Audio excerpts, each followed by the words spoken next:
Yeah, check 1 2, check 1 2. Is this mic on? Is this mic on? Hey, listen, man, it's the one and only trendsetter DJ Sense, and you're listening to Cocktails, Dirty Discussions with Kiki and Medina Monroe. Yeah.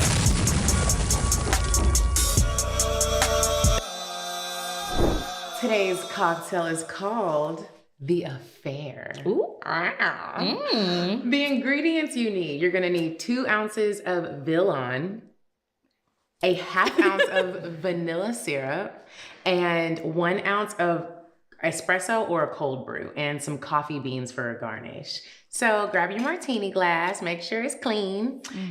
You're going to put 2 ounces of the Villon into the shaker, the cocktail shaker full of ice. I love a good coffee drink. I do too. It's funny because when we were planning out drinks, I put down a variation of a espresso martini. I was like, look at us on the same page. That's wild. It really is. All right. So then you want to do 1 ounce of your cold brew. I made this myself today. What kind? Is it a Starbucks? Yep. I know y'all said we're not supposed to be there, but I got plenty of Starbucks pods, and it is what it is. I accidentally went into Target the other day, but it's okay. I'm gonna take it all back. A half ounce of your vanilla syrup. Is that freshly made syrup? Yeah, it is. I did it myself, and I didn't use white sugar. I used the turbinado sugar, the raw sugar. It's giving only the best for you ladies. I love that. Have you been watching With Love, Megan? Yes. Oh my gosh, my mom is obsessed.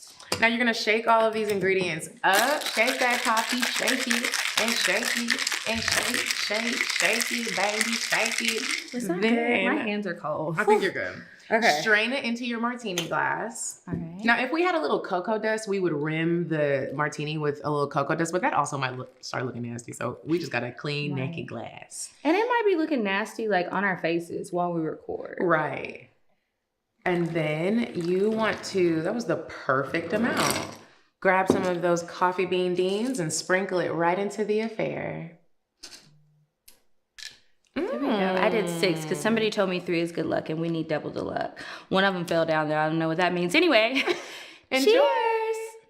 Welcome back to Cocktails Dirty Discussions, you guys. I'm Kiki Said So. I'm Medina Monroe. Hey, y'all. Hey, this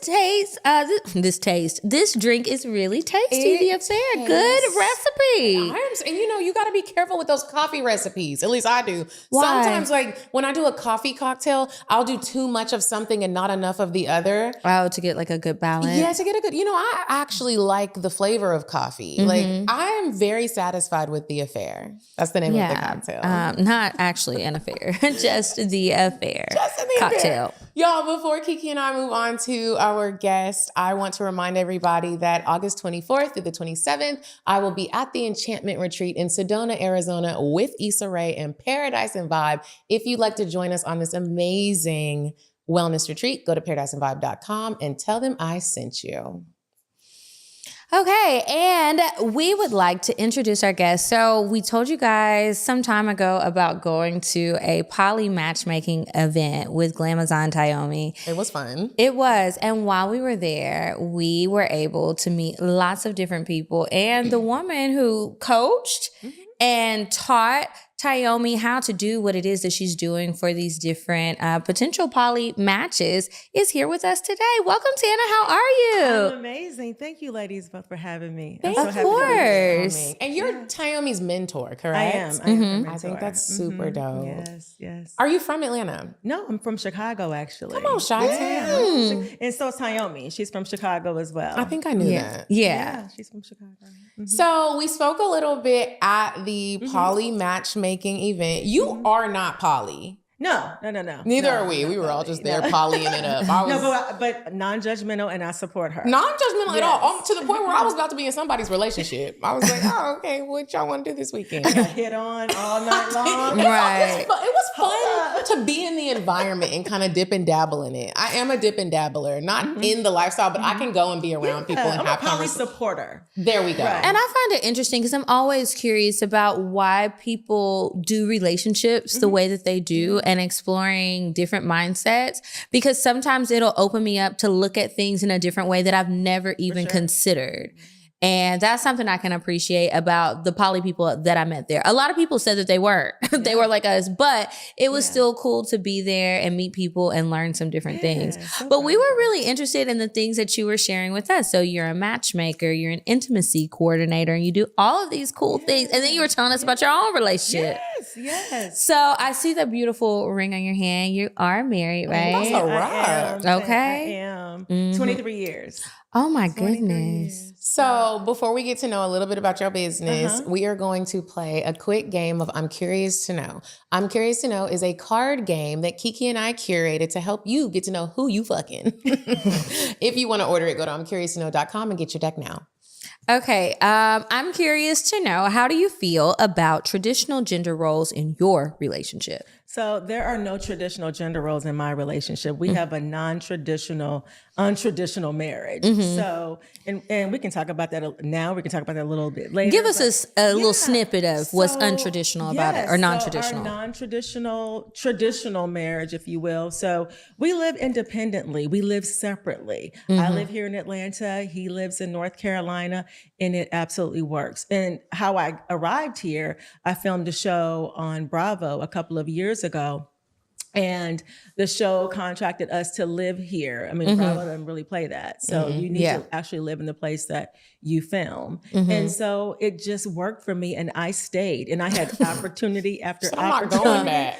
After opportunity, and it just worked for me. And so I went to him and I was like, I really want to stay here. There are opportunities that are presented to me, and I want to just explore this a little longer. Will you allow me this time to do that? And he was like, absolutely. Immediately, he was like, absolutely. He's the most supportive person that I know. He was like, absolutely. Now let's talk about what that looks like. He's like, can I get some other draws? Correct. Not necessarily.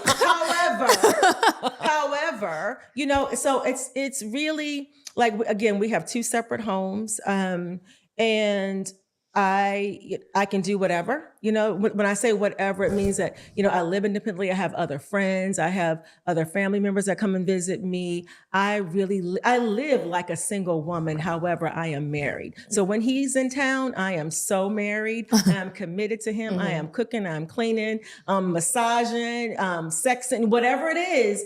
I am she when he's here. And when I go back home, because we have another home in North Carolina, but when I'm here, I'm doing me, and it's perfectly okay with him. Now, I'm curious to know, this is not on the card deck, but I am curious to know, living separately and independently, when you guys are separate, does that mean that you keep the finances completely separate? Like you pay for your home and he pays for the other home? Great question. That is absolutely how we work. So he takes care of all the expenses in North Carolina at our home there, and I take care of all of the expenses here in Atlanta. Wow. Everything. That is beautiful. So when I say we live independently, we live independently. Do you think it helps keep it exciting when y'all are together, since y'all do have these extended periods apart? It does, because it's almost like, we're dating all over again. Yeah. So, we look forward to it. We get on the calendar, we'll pull our calendars out and say, when are you coming? Or when am I coming there? Or we may meet somewhere else. And so it just, with 23 years, it becomes monotonous. Let's just say what it is. It becomes boring sometimes. It becomes monotonous. It becomes mundane. But you have got to create the spice and the zhuzh in the relationship, or it will fall flat. In most marriages, that's the case. So if anybody tells you it doesn't, they're lying. It does. They are lying. It does. It will fall flat. If you don't keep the spark, you have to create it. So it takes a creative person to make it happen. Come on, creativity. Yeah. Okay. I'm curious to know, on a scale of 1 to 10, how happy are you right now? Ooh, I would say a 10 plus. Okay. Absolutely. Let me tell you why. Please do. Let me tell you why. So a little bit about me. I was a teen mom. So I had my first child at 17. And so I had my child at 17. I went right away to school after that. And so I didn't stop from there. Then I had another child. Then I got married the first time. And then we got divorced. I married somebody that I really didn't know. So I had always lived with someone, or someone always lived with me. And I was always taking care of somebody else in my house. And then fast forward, I married my husband, and he had children. He was a single father. So when I met him, he had 3 children. And so we were a whole Brady Bunch type of situation. Yeah. I had 2 children. He had 3. We had raised 5 kids in the house. So again, we've always had somebody living with us. And I've never lived alone until now in my entire life.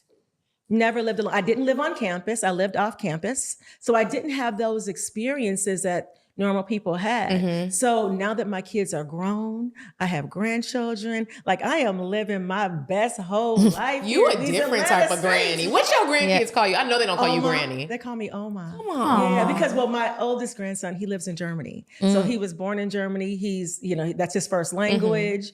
So yeah, and German is, and Oma is German. Yeah, or Omi. My niece and nephew, their dad's mom is German, and they call her Omi. Oh, they call her Oma. Yeah. So every other grandkid after that, they call me Oma, and I love it. That's so cute. I'm so happy for you. Live in your own space. You get to decorate it how you want to. Floral wallpaper, a black ceiling. And it is such a vibe. Everybody that comes over to my house don't want to leave. I'm coming over. Okay. Come over. We'll do this. I Have some these drinks. chairs in green. We just won't record it. Yeah. We can have an uncensored combo. Vibe. I love that. It's a whole vibe. Okay, this is my last one. What do you consider wife or husband only benefits? Ooh, you know what? I don't. I consider those benefits what you make them. So you create your own. No, but I mean you. Oh, for me? Yes, for you. Why for only benefits? You're not giving anybody else our money. Okay. You see what I'm saying? No. Even though we live separately, when I need you, you're there for me. When you need me, I'm there for you. You're not going to be spending the money on anybody else.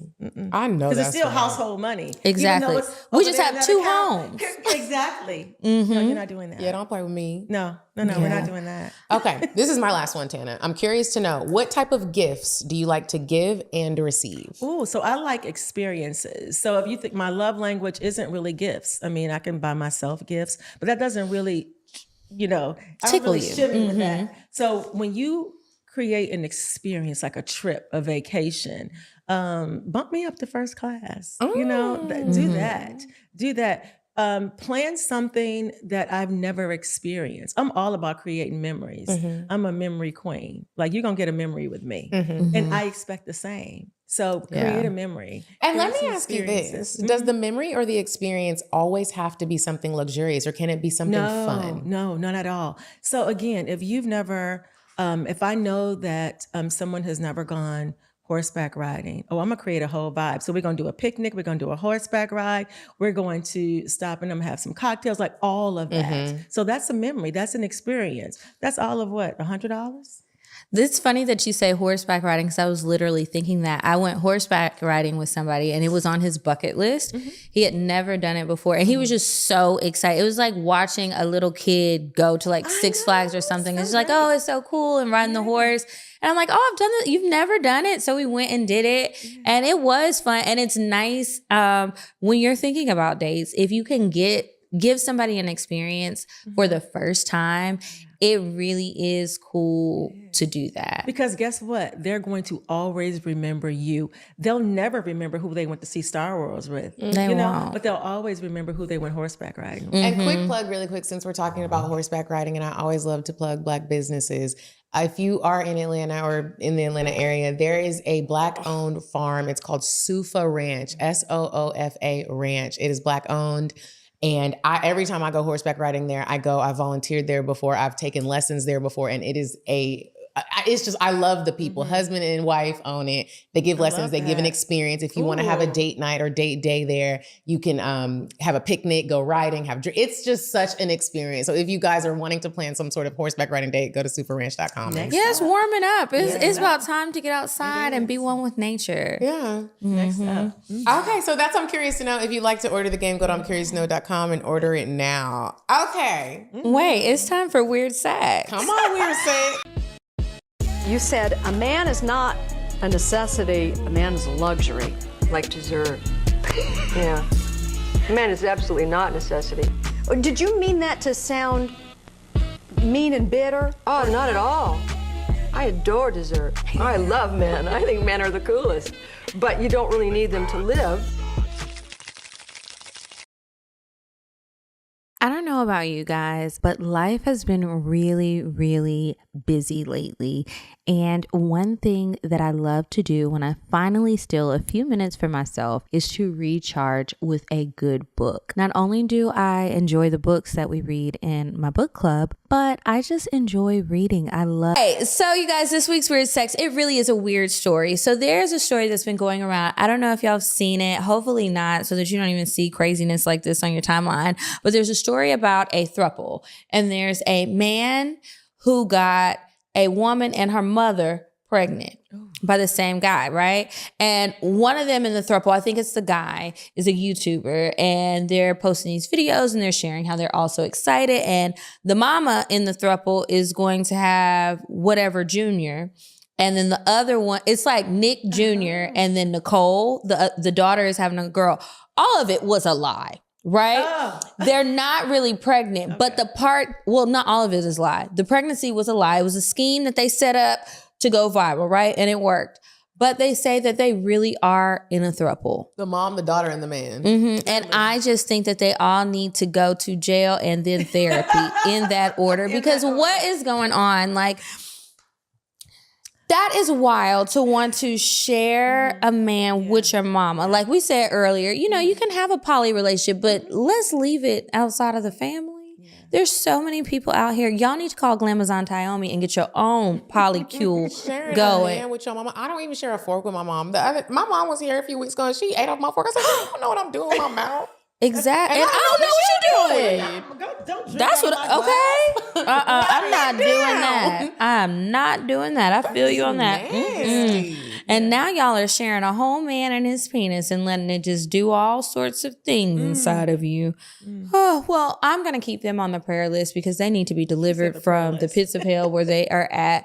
But y'all keep sending me these wild stories. I'm going to start fact checking stuff because it's so much stuff that y'all send me and I'll be looking it up and the shit is not real. And it's not that I'm ignoring you, but some of this is just really far-fetched and fabricated, but the fact that they are in a throuple is wild. It is wild. Mm-hmm. It is wild. Let's be honest, y'all. Sometimes, no matter how much you really, really, really want to be in the mood, your mind and your body just aren't on the same page. That has happened to me more often than not. And this episode is sponsored by our friends at Via, the brand behind the most loved THC libido gummy on the market, designed to enhance intimacy, heighten pleasure, and help you fully embrace the moment. Originally created as a limited edition Valentine's Day release, High Love was such a massive hit. Y'all know we talk about it all the time, that Via made it a permanent part of their lineup.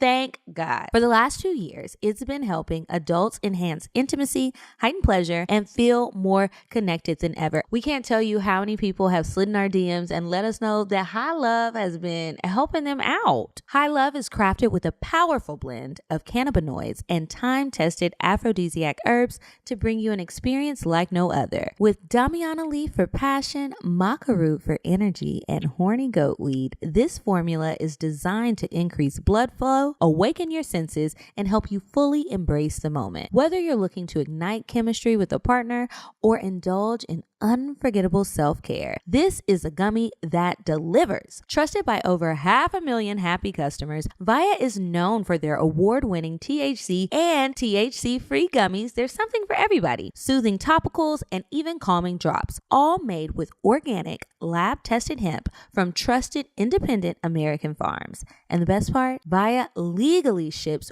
nationwide. Discreet, direct to your door, no medical card required, and backed by a worry-free guarantee. So if you're 21 or over, treat yourself to Via's annual Spring 420 sale. Black Friday level savings right now in April. Savings up to 35% site-wide. Right now, up to 50% off packs and bundles, and you get a free gift plus more savings with your very first order using our exclusive code COCKTAILS, COCKTALES, at the link in our description. Plus, enjoy free shipping on orders over $100. I want to remind you guys that you can get your CBD gummies whether you're looking to focus, relax, dream big, or just elevate your mood, there is something for everybody. Their products range from 0 milligrams to 100 milligrams of THC, so these guys have you covered whether you're looking to microdose or enjoy a little bit more potent effects. If you're 21 or over, check out the link in our description and treat yourself to Via's annual Spring 420 sale.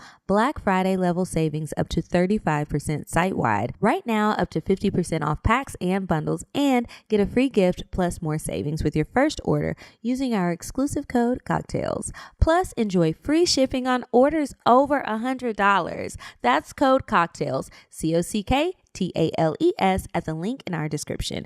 After you purchase, they ask you where you heard about them. Please, please, please support our show and tell them we sent you. Enhance your everyday with Via. Okay, Tana. Now, your primary business, matchmaker. Yes. What got you into that line of work? Oh gosh. So I do have a business partner with that business, with my matchmaking business. And both of us had gone through some relationship struggles. And she was separated from her husband and eventually divorced from her husband. And I separated from my husband. We eventually got back together. But during that time, we supported each other. And we were both VPs and executives in marketing. So we would travel all over the world closing deals. And so what we did learn together as two Black women who didn't really share what was going on personally, we had the same household struggle and didn't even talk about it, right? We're together for years and Law of years attraction. and years. Years and years and years we were together traveling 4 days a week and never shared what was going on in our home because sometimes Black women just don't share, right? And so we found ourselves in many situations in the boardroom where people were just telling us all their business. I mean, C-level executives just telling us everything. And so we realized, you know what, we're really good at giving advice. And so we decided to go back to school, get credentialed, be credentialed in certified relationship coaching, date coaching, and matchmaking. And so once we opened up our doors, we quit our corporate job within 2 months because we had so much business that we couldn't do both. 2 months. Yeah, our first day of business, we were featured in the New York Post. And so we were national immediately. So, and then we did interview after interview and went viral. And within 2 months, we said, we can't do this corporate job. We gave up mid six figure corporate cushy jobs and never looked back. Never looked back. Right. And it's been almost 13 years. Never look back. That's amazing. I want to know, when you are getting your clients, so y'all stay booked and busy, what would you say are like the most common reasons that you find that clients are coming to you to help them find love versus doing it the old-fashioned way? Yeah. So our clientele is primarily affluent, progressive, single Black women who've never been married and no children, but desire that. And most of them are surgeons, doctors, business owners, celebrities, those types of politicians. And they didn't have any relationship skills. They were never taught. Most of us were never taught growing up. We have these grandmothers with 10, 12 kids and nobody talked about how they got them. Nobody. True. Nobody, so they came to us with zero relationship experience because we were told, you go to school as Black women, you go to school, you get your education, you climb, you grind. And then eventually you get into corporate and you continue to climb and you prove yourself. Books before boys. That's what we were all taught, right? Books before boys. Don't even look back. Love will find you. And then it finds you and you're like, no, what the fuck do I do? Listen, no, it don't find you. Oh, it'd be finding me. No. Oh, but I'm not a doctor, a surgeon, or a lawyer. Because they spent half their life in school. And so love doesn't find them. And you roll over at 45 or 40 years old and it's cold. There's nothing there, but you can't cuddle with that degree. Your dog and your vibrator. You know what I'm saying? Really? If the vibrator don't die and if the dog ain't dead. And if you didn't charge it, then you just screwed. I had about 3 weeks of episodes complaining about mine being dead and burnt You need a up. backup, girl. You need a backup, and you need to charge them on It was like rotation. 10 of them. They were just all gone. I went through a drought. But anyway, yeah, I re-upped. the way that you said all of that, it really is somebody's story. It is a lot of stories where it's thousands of women. It's their story. And so they wake up and there's like, oh my gosh, I don't have anybody. And what do I do? Not only do I not have anybody, I don't even have the skills to know where to find them. So that's when they come. Mm-hmm. That's when they come. So then, and we've never paid a dime for advertising in 12, 13 years. Not one dime in advertisement. Not at all. And so they come to us, and they come to us with zero experience. So they don't know how to flirt. They don't know how to communicate. They don't have conflict resolution. They don't have any of those things. Not any of it. So we spend time coaching them to prep them for a relationship. It's a disservice for me to sit you in front of somebody and you don't have the skill set to transition the relationship, right? So we spend a whole two months or so just coaching before. It's going to be 2 months before you sit down with anybody in our program. Now, the men that you are matching them up with, are these men who are coming to you and paying for matchmaking services or what as well? Or where do you source them from? No. So we have so many ways that we source. We have recruiters that work for us all over the country that we may send out to hunt for them. And then because we're looking for somebody specific, you know, some matchmakers do. They match client to client. We don't. And here's why. Because the person that I have for you may not be a client. You know, why would I match you with somebody who is, if you're 45 and he's 28, not a match. Not a match. At all. So they're just trying to fulfill a contract. We are heart hunting on your behalf. I love that. It's like there's bounty hunters, there's house hunters, There's headhunters. We are heart hunting on your behalf because your person is different from her person, right? And my person, different. So we have the responsibility and been charged to go find them. So we have a database of 13 years of people that have been singles that join our community. We have an elite bow community with our elite men. We have the rich men.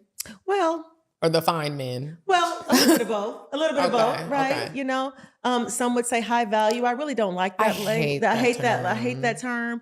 But some would call it that. But that is premium. So what type of woman do you put with a high value man? Does she have to look a certain way, talk a certain way? No, it just depends. Again, it's specific to your individual needs. And we don't know what that is until we meet with you, until we really kind of hone in on what it is that you're looking for. And do something that we talked about this, what you do is a strategy session. Yeah, we have a strategy session. What does a strategy session entail? Yeah, so it's just a series of questions that we ask to get to know your past challenges, get to know a little bit more about your personality, tell you a little bit more about our services to even decide if we may even take you, because we don't take everybody. Yeah, if we're a good fit to work together. What's something that makes you say, we're not going to be able to help her or him? Great question. It's somebody that we don't think that's coachable. Because if you're not going to listen to me, it's a waste of my time and a waste of your investment. What is a question you could ask somebody that lets you know they're not going to listen? What was your contribution to the failed relationships that you've had? And if they say nothing, I ain't not do nothing me. wrong. I didn't do anything. I don't know. I can't think of anything. It wasn't me. That person lacks it was just accountability. him. Like, there's always a contribution. There's something. What is one thing that he complained about with you? Because you're not together for a reason, and not necessarily that it's your fault completely. But tell me some of the things that he complained about. He or she. Complained about. Even if his complaint made sense, like maybe it's like you stopped having sex, but you stopped having sex because you knew he was cheating on you. So you're like, and that's why maybe that was his reason, right? And so let's talk. But you should still be able to say that. Just exactly. Be comfortable admitting to your own faults. Be comfortable looking into the mirror and asking, what was my contribution to this failed relationship? Yeah, and how do you move on from that? So, okay, so let's say you're doing your strategy session and this person does seem coachable. And so you take them on as a client. What does it look like from approval after the strategy session to maybe the first date that you match them up with? Oh, I have a first date going on as we speak. And I feel so good about this one. Really? I feel so good about, I'm usually never wrong when it comes to, sometimes you just have that feeling, that discernment. It's like, I feel really good about, I can't wait to, when I leave here, call and find out what happened. Yeah. Because they're on a date right now. But I just feel like from the time there's a strategy session, again, we're going through coaching, because if it hasn't worked for you in all this time and you don't have any skills, you don't know what to do. You don't know what to say to this person. You don't know even what questions to ask. You don't know to listen intently. You don't know how to regurgitate the conversation. None of those things. You don't know how to express your needs. There's so many different things. And long gone are the days that our needs don't, go unmet. So we coach our clients to know your needs will be met in this next relationship. Let me teach you how. Have you ever had a client call you and she's on the date, or and they're like, he just asked me, so I don't know what to say? No. Okay, they're prepared. Okay, they're because prepared. we coach them well. Yeah, absolutely, Okay. we coach them well. Now, sometimes if he's super fine, they clam up. That would be me. So, yes. So you know what? When they don't think that they're that attractive, they're it's like, easier. It's okay. This is like practice. But when they're super fine, they start stuttering. They don't know what to say. It's a whole thing. They get weak in the knees. I already know. Yeah, it's a real thing. And so you have to walk in with confidence and know that this, here's his lucky day to have you sitting beside him or sitting next to him. We've coached them, have that confidence, build that. And yeah, you're about to get the experience of your life. Have you ever been out, or maybe in the airport? I keep seeing in the airport, and you're just like, this woman or this man is so attractive. I would love to have them on my roster. Have you ever approached someone and been like, I would love to match you with someone? Do you ever play that game? Only men, because I have a plethora of women. Okay. We have a plethora of women. We don't Too need many anyone. women to match. No, the men. There's always a shortage. There's always a shortage. So if we're in the airport, and we love the airport, especially a good lounge. The lounges are fantastic, because then it shows that they have discretionary income, they have disposable income. Either they're traveling for work or pleasure. Regardless, they have money. They have some level of success or money. So that's a great place to find somebody. We even encourage our clients, go to the airport a couple hours early. Most of the time they're running to the gate just trying to get there on time. Baby, once I got my lounge access, I was getting to the airport early. Me too. I'm gonna have breakfast. I'm gonna have a couple of mimosas. Okay. We're gonna sit here and chit chat. I'm gonna see who's in here. I'm gonna work. I'm gonna do all of that and just watch. People watch to see who's there. And then you look for rings and stuff like that, and then you walk up and have conversations and ask them, give them a compliment, ask them if they're single, tell them about our business, invite them to join our Elite Bow database. And, and that's how we recruit.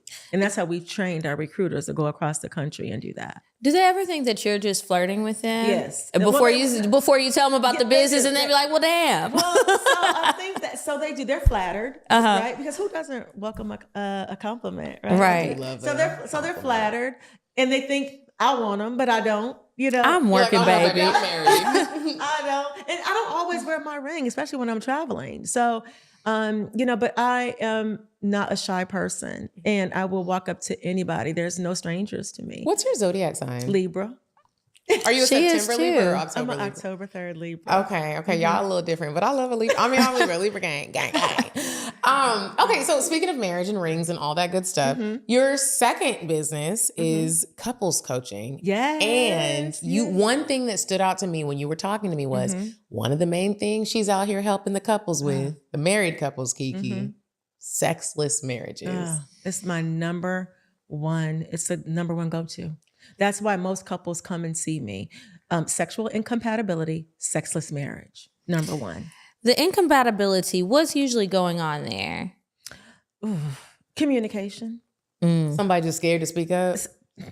And so, Y'all better sign up on Masterclass, masterclass.com/cocktails, and check out shampoo room sessions. Yes, and yes. So the communication. One is like, I'm afraid to say what I like because they might judge me, or they might think that I'm a freak, or they might look at me in a way.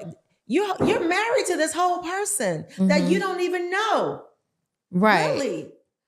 We say this all the time. Y'all be with these people and don't you even don't know them. What have you been doing? Yes. What have you talked about? have you in 10 talked years? about?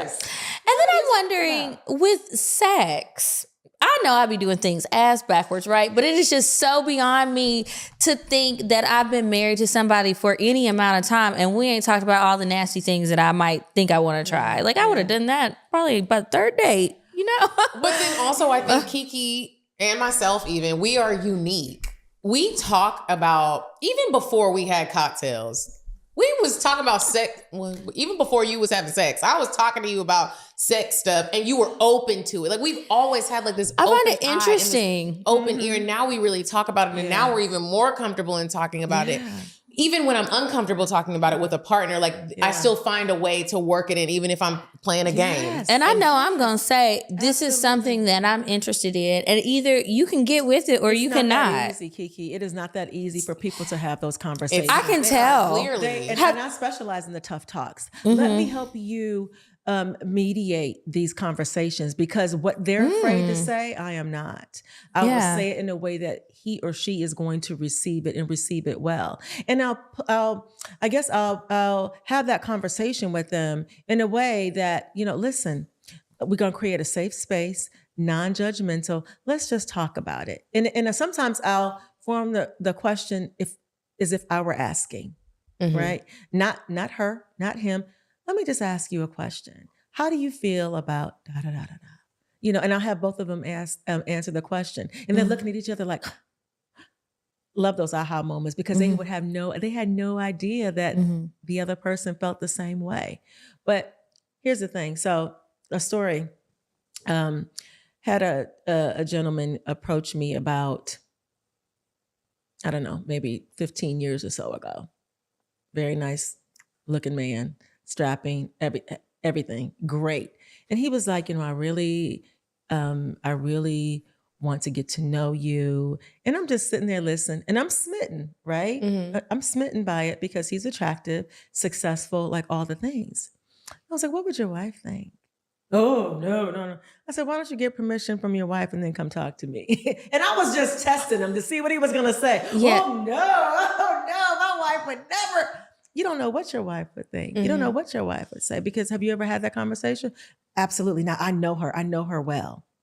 So you would rather But did you have the conversation, you know? And they're not willing to. And I was just testing him to see what he would say. But just to prove my theory, no, you're not comfortable having the conversation with her. Let's just say that. Not that you know her well, you think you know her well. And you actually don't know. You don't. And You don't even know if she what she's would say thinking. absolutely not, and I can't even believe I'm saying this as someone who does aspire for marriage, I would wholeheartedly appreciate you bringing it to me that you out here just slinging dick. Yes. And I don't even get, now it's bitches in my DMs, and that's how I'm finding out that you met the bitch at the American Express lounge. How you know I ain't want to, like, just bring it. That's what we said we would do. We said we would be honest with each other. Oh yeah, they say that. They don't. It's just They one say- of those things that they people don't. say. I'm telling you now, I wouldn't have a practice if that were the case. No, they're not honest with each other. They're not honest with their true feelings because they're afraid of judgment. Have you found in your work which sex is not honest the most? It would be the women or the men? Is it normally like the man has this desire and he's not speaking? The man, for sure. I get more men. So it's interesting because I get more men that come to me for coaching, for sex and intimacy coaching. They convince the wife to come. Yeah. So I get more men approach me like, you know what, it's been 5 years. Since they had sex together? In a whole I'm marriage. actually not shocked by that. I know someone right now where it's been Correct. It's been 5 years? It hasn't been 5, but it's been 3. No. There's 12 years. How do you? Wait a minute. They're just cohabitating at this point. You're They're right. just friends What have at you this point. found that makes either one? I'm assuming it's normally the woman who doesn't want to have sex anymore. What is the reason? Is it because he don't deserve no pussy? No. Is it a medical malfunction? Did she get big? All of those things. So every Okay. single one of those things are a factor. And so one is they're no longer attracted to each other, or one or both are going through something medically, whether it's erectile dysfunction, low libido, or whatever, and they just can't perform, and or I just don't like you anymore. I'm here for the It's a kids. cold, hard What truth. I mean? Yeah. I'm not feeling you anymore. I'm not attracted to you anymore. One or both have gained weight. And then ultimately, we're just lazy. Let's just say that we're lazy. We've gotten monotonous in this marriage. We're raising these kids. We're doing this. We're doing that. We're just doing life and not doing each other. And speak to the women on this, because again, I'm not married. I don't got nobody's kids, and I still get tired. However, I be looking at women and how women truly are the backbone of a household and of a family. Say it. If the bitch gets tired, I'm like, I get it. How can you breastfeed, take care of the kids, take care of him, cook the food, deal with his mama, take him to school, and now I gotta fuck you? Yeah. And go to work. Guess And what? go to work. And you know what? Here's the thing. All these men need to do is take some shit off their plate, right? And the pennies will just slide down, right? One Okay, by one. make my Bras way. coming off, like fold some clothes. Get a nanny for me. Wash the dishes.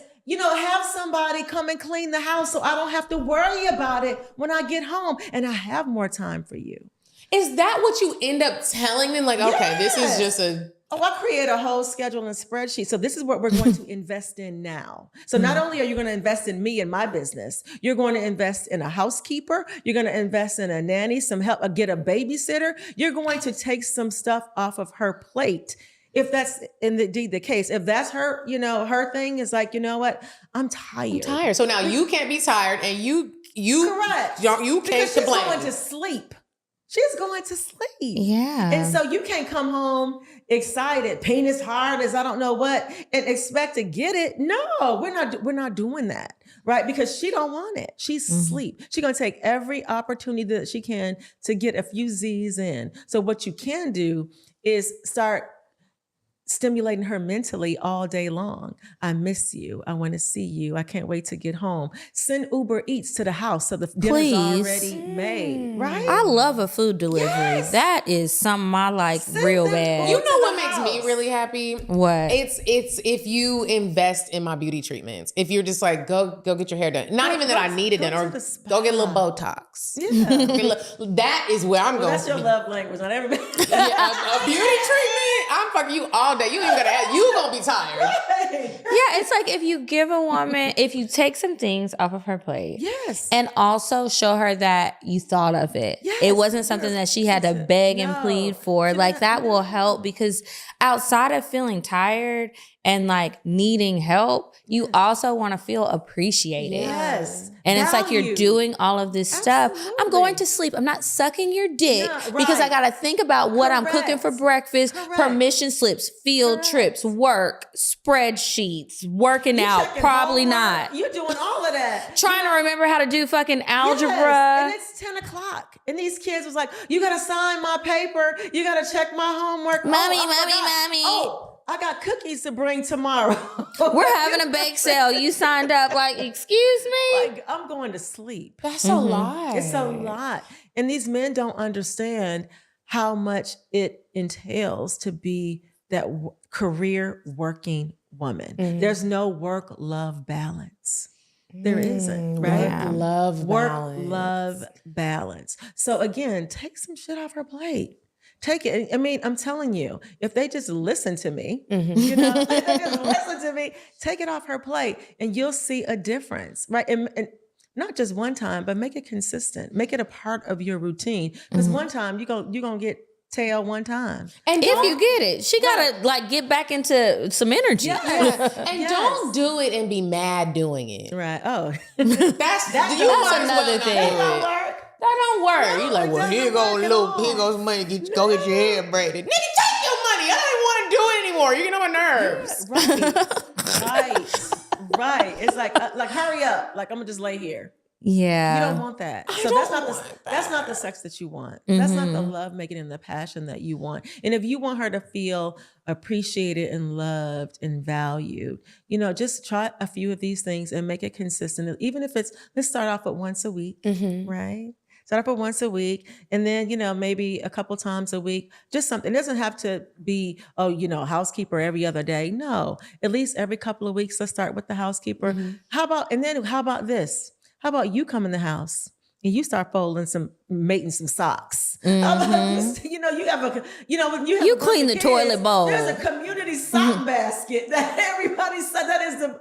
It's like I do think that thing. in relationships, both parties should experience what we need to have a crisscross day. Like, let me see what you do and you see what I do, and so we can have a better appreciation for each other.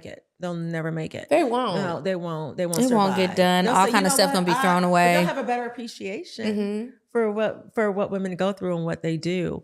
But yes, so if he comes in and again takes some things off of her plate, to allow more time for relaxation. You know what? While I'm getting the kids to bed, you go take a hot bath. And I'm also thinking, and if you don't already have this in your business plan, because I'm sitting here thinking, as someone who has never been married before, and how, people tell you do premarital counseling and the therapy and stuff before marriage, it seems like it might also make sense to do some premarital matchmaking. So while you don't need to already be matched because you found your match, I want to know what you're teaching the people so that we can avoid this. Facts. You know what I mean? Absolutely. Like, how do we stay rejuvenated to still, I understand life is still going to life and we're going to get tired and the stuff is going to get boring at some point. But how do we get to the point where we already have this understanding of, okay, me deciding I'm not giving you sex, or you deciding whatever it is that you're not going to do that you've been doing, that you're not going to do that. Like, is there a way to stay clear of that? Yeah, so I would say that it, and this may sound again cliche, but it's just communication. If they don't have the tough talks, you'll never know. You'll never know. So I would really recommend the communication is key. Even games like this, even we call it the fishbowl game. You write 10 questions. You write 10 questions. We throw them all in the fishbowl, in the bowl, and you pull a question out and we both answer that question. You're constantly understanding each other. My husband and I played that game during quarantine because we had to, because there was nothing else to do. Right. And I was still learning. And this was probably we were at year 19, year 20. I was still learning things about him at 20 years, so you constantly learn your partner. You constantly get to know who your partner is, and so, there's no way but to just continue to talk and set time aside to talk. And I think that's the problem. I think that sometimes when we have children, as women have children, everything is about the kids. Everything is about the kids.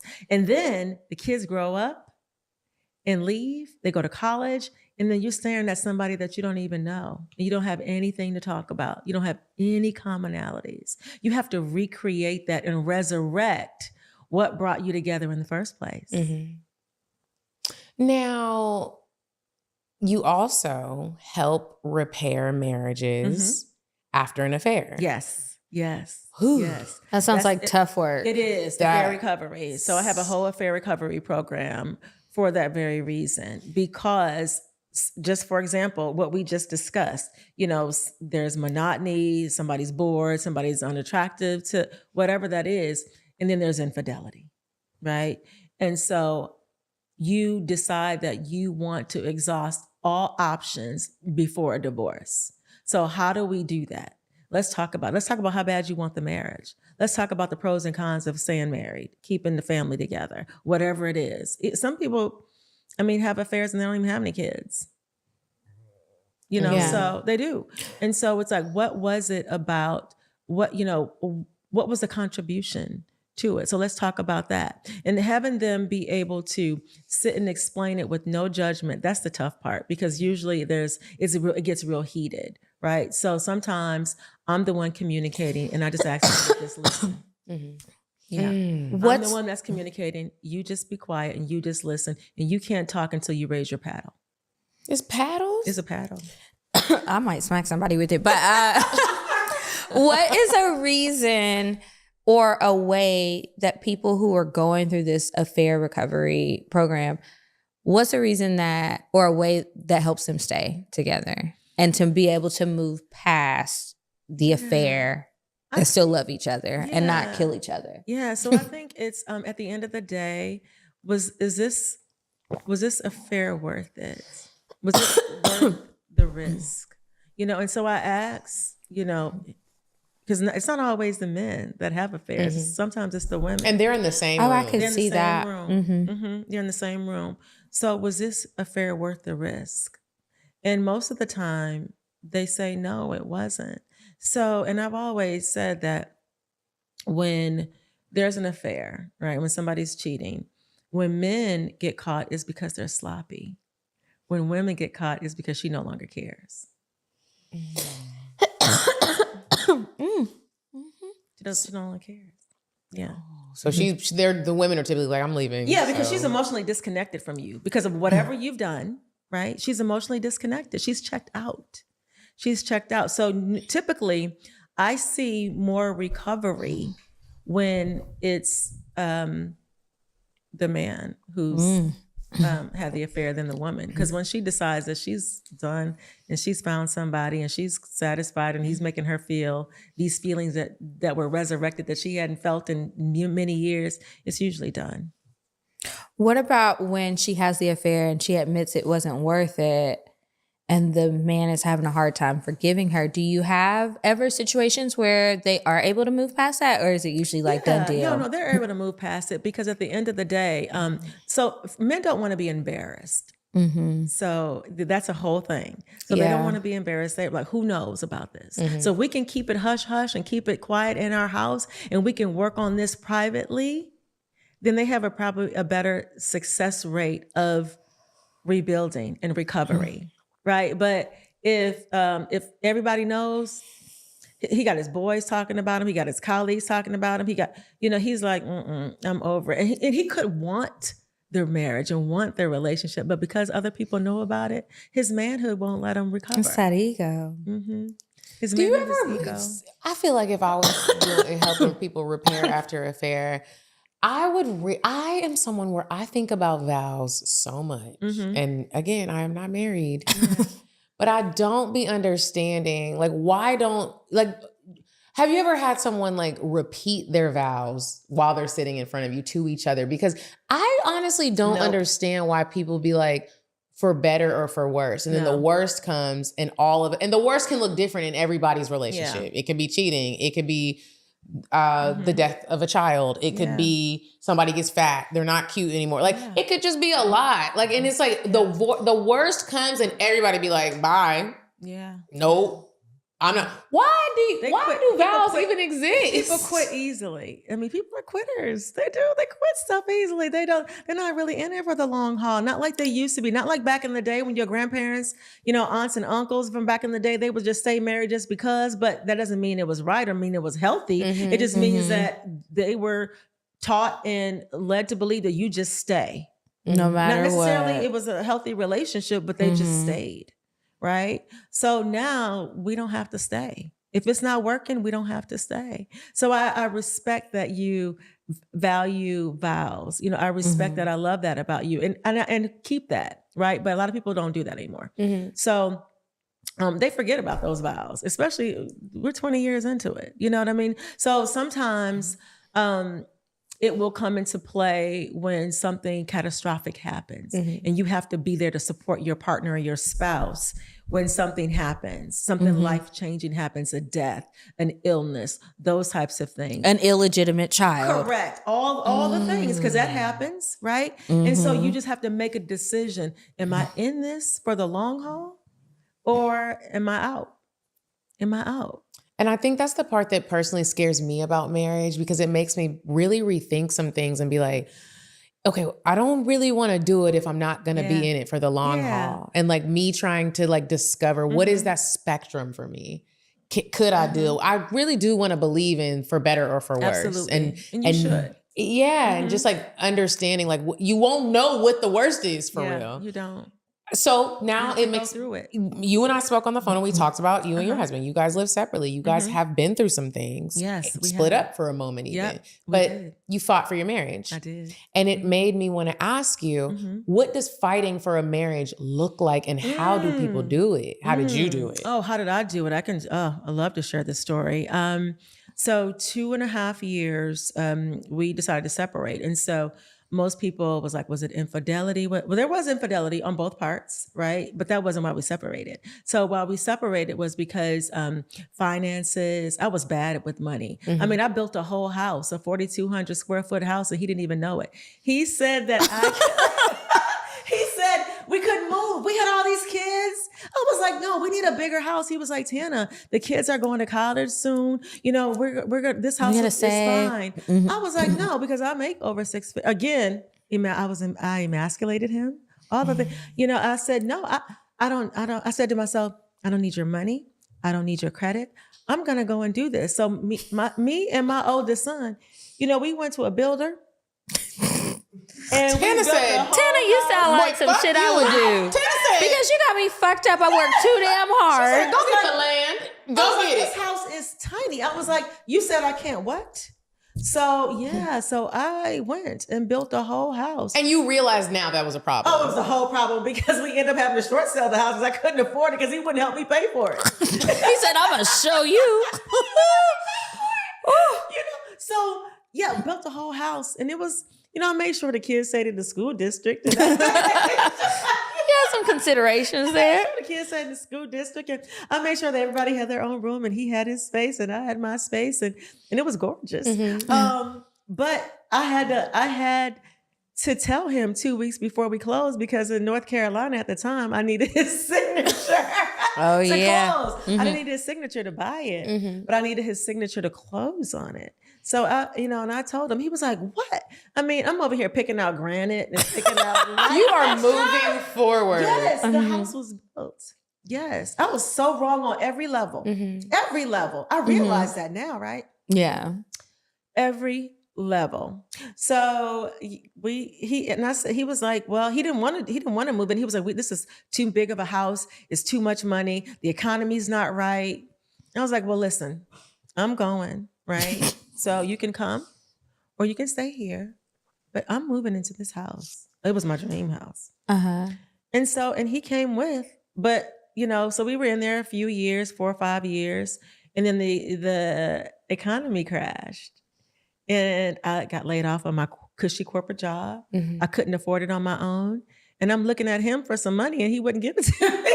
He was like, I told you. He I was thought you had it. I told you this Oprah. years ago. Right, facts. He was teaching me a lesson.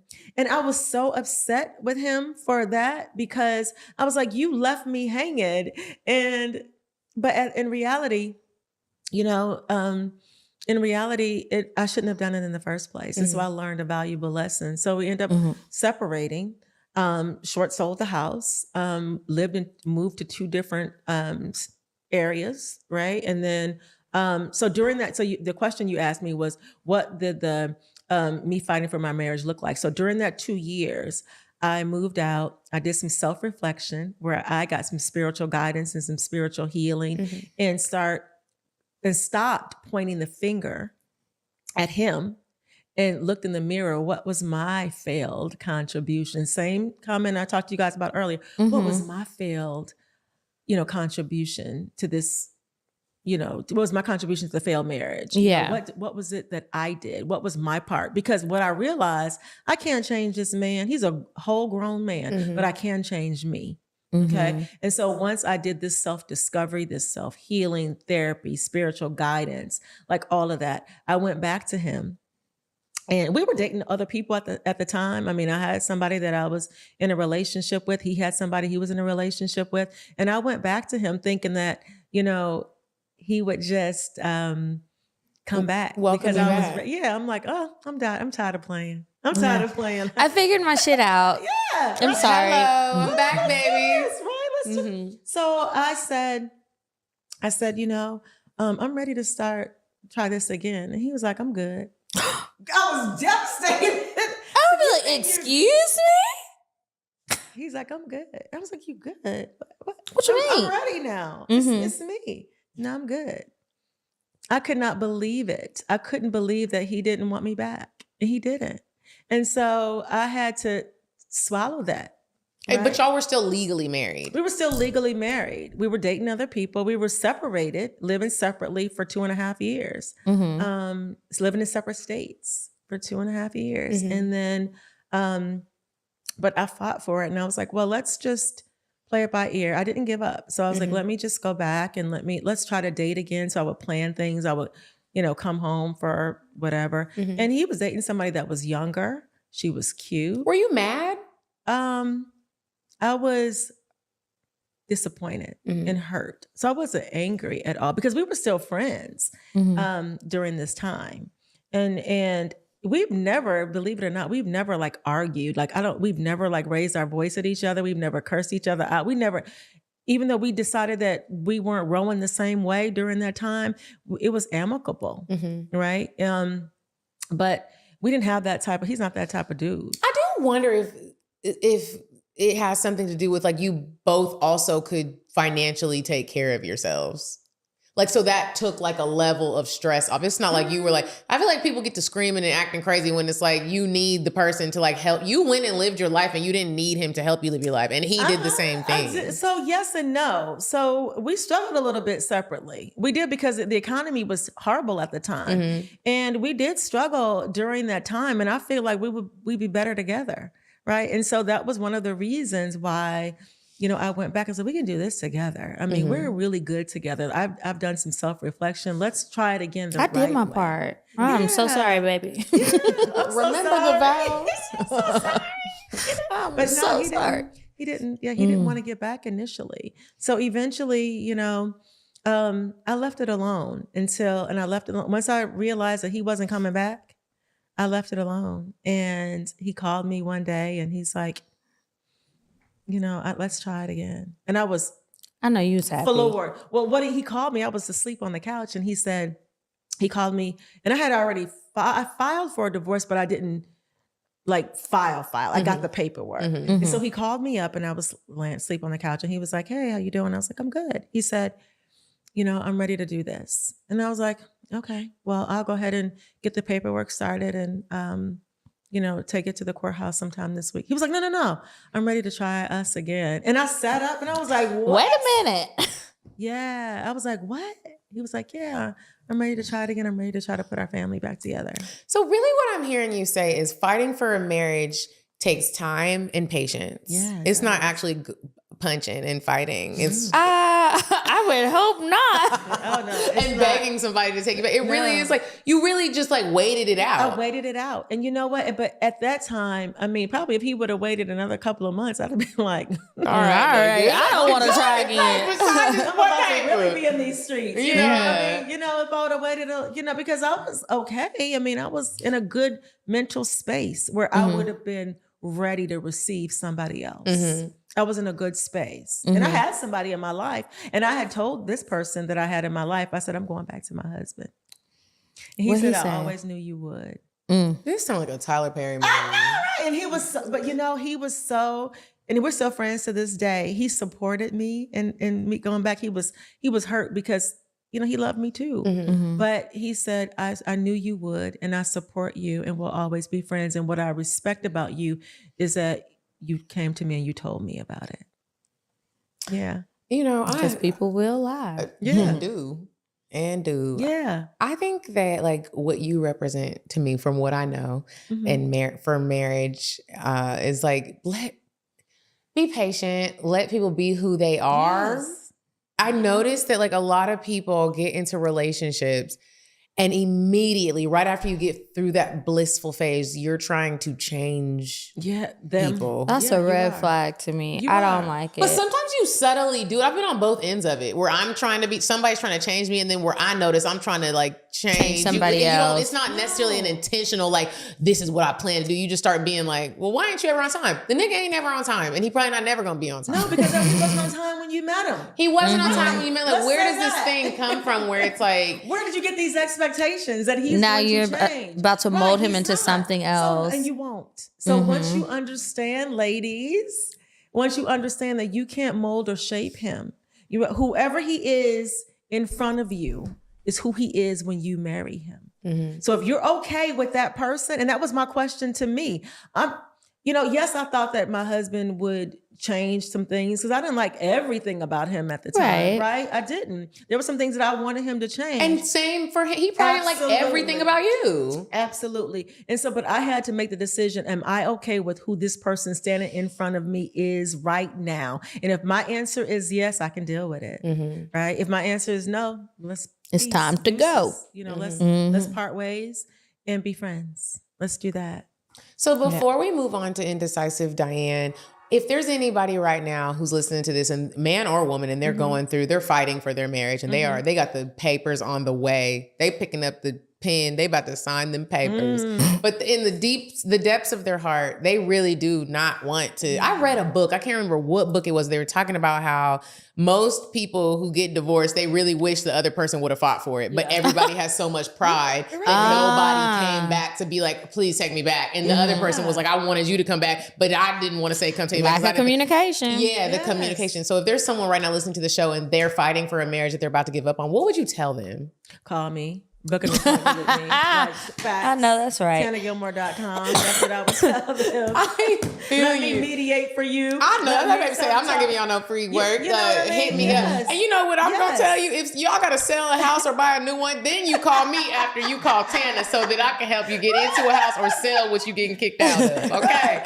On that note, we are going to move on to Indecisive Diane. And when we come back, our girl Tana is going to help us give you guys some advice. And this is probably the greatest person to help give some advice. Would you stop thinking about what everyone wants? Stop thinking about what I want, what he wants, what your parents want. What do you want? What do you want? It's not that simple. What do you want? What do you want? Hey ladies, it's me. And this week's date idea, it's a little different, but very necessary. Talk to your bae and go get tested. For everything, but especially HIV, ladies. If you're new at the rate in which it's growing in Atlanta and affecting Black women, talk to your bae, go get tested together. Bye.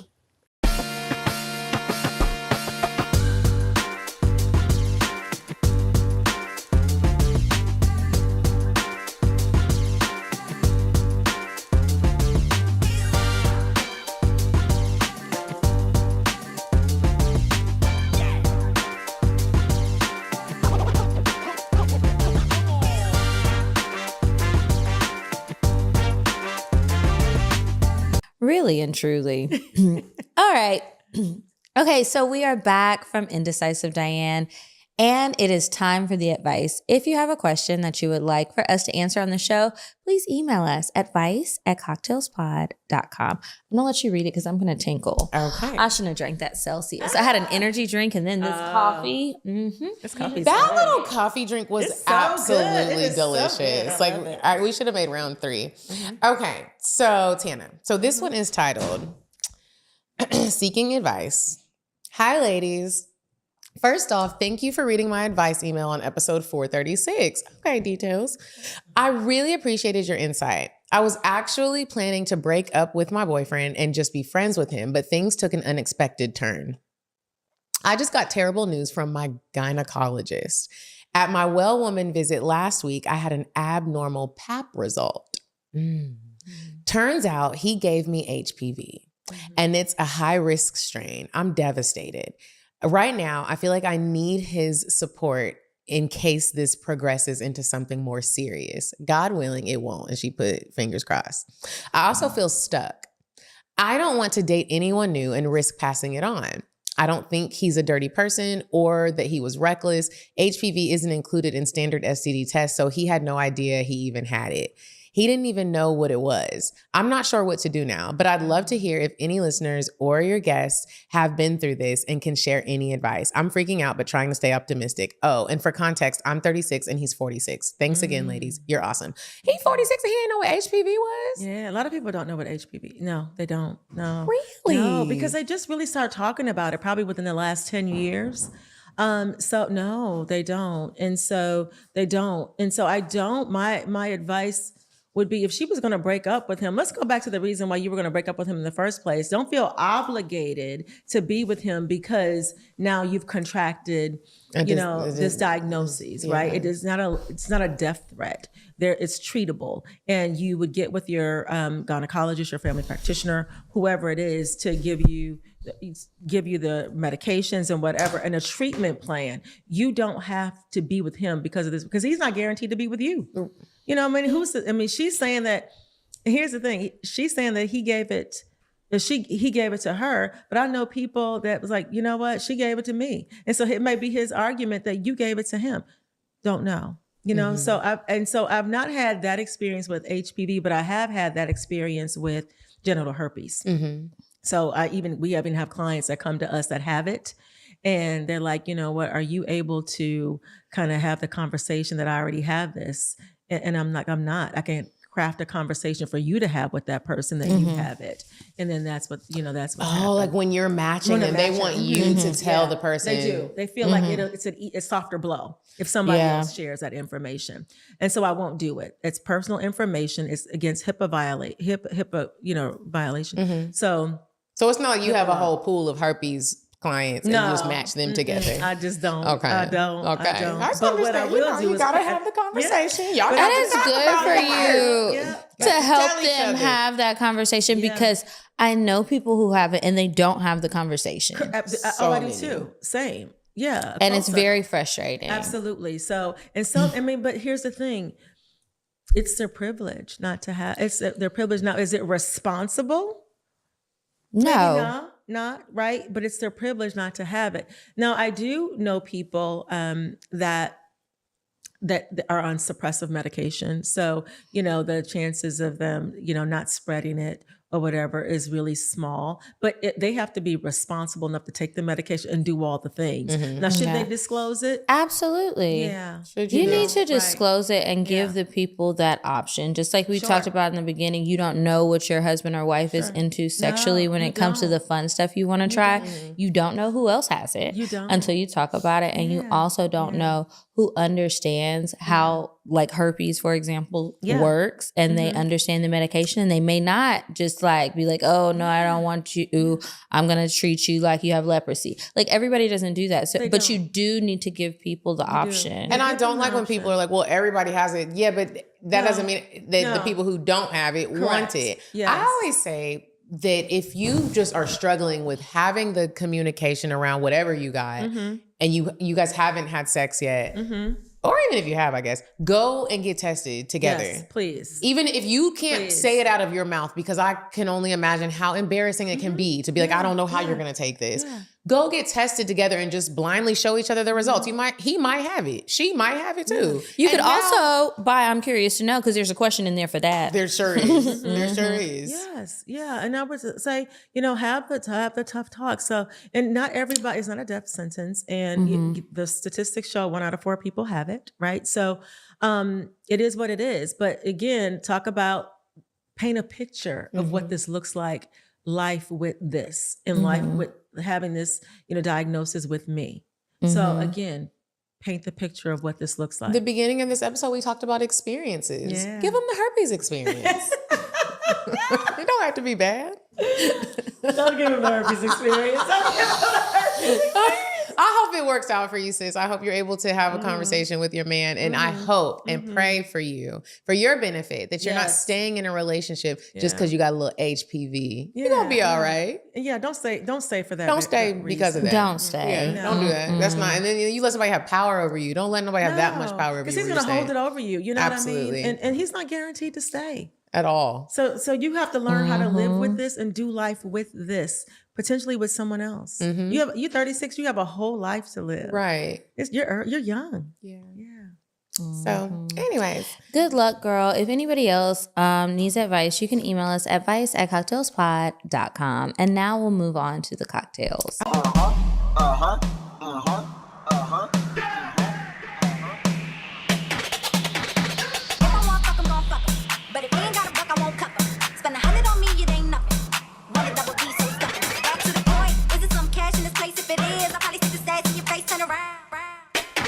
Once upon a time, not long ago, I was a And this week, Tana's going to share a cocktail because we got a guest. The floor is yours, girl. Oh, so what cocktail am I going to share? So this is a story, personal story. So, I thought about this and I really wanted to share something that would benefit the listeners. And so I think about over the course of my life when I was in my 20s and I was proving myself to men. I mean, when I tell you I was, having them over for dinner, I was cooking, I was cleaning, I was sexing, I was doing Susie all of these homemaker. things, right? Making a whole Thanksgiving dinner on a Tuesday just to prove that I can cook so he can choose me, right? And guess what? They never did. They never did. And so it seemed to me, it was a pattern. Like I would do all the things. I'm dancing a jig. I'm doing this. I'm wearing lingerie. I'm doing whatever I thought to do to deem valuable of him, I would do. 4 times this happened. Every relationship that I was in, we broke up. Either I broke up with him or he broke up with me. And the very next woman that they dated, they married. This happened 4 times. Can you imagine how I would have wanted to climb a wall. Were you devastated when you found that out? Beyond devastated. Beyond devastated. This happened to me 4 times. And so by the 5th time, or at the end of that 4th time, I said, this next man, right? I'm going to take some time for myself, rediscover me. I'm going to decide, what am I doing? What am I doing? What is it about me that they're not choosing? It was because I didn't value myself. I was giving everything away, just trying to prove that I was worthy, when in fact that I was worthy all along. But until I believed it, no one else would believe it until I believed it. So the next relationship, I said, no, I'm going to do things completely different. I'm not going to go all in. I'm not going to do all those things. I'm not going to give away the world to him right away. He's going to earn it. He's going to earn it. And I'm going to give him drips of my love, drips and drips and drips of my vulnerability and my love. And that next relationship was my husband. There is a 12-step program that is a lot like the Alcohol Anonymous program, but it's geared towards dating. And I've been doing a lot of research about it because while that hasn't been my same experience, I've had some similar things happen, and it's forced me to like really sit with myself, especially after this last breakup that I had, which has been life-changing.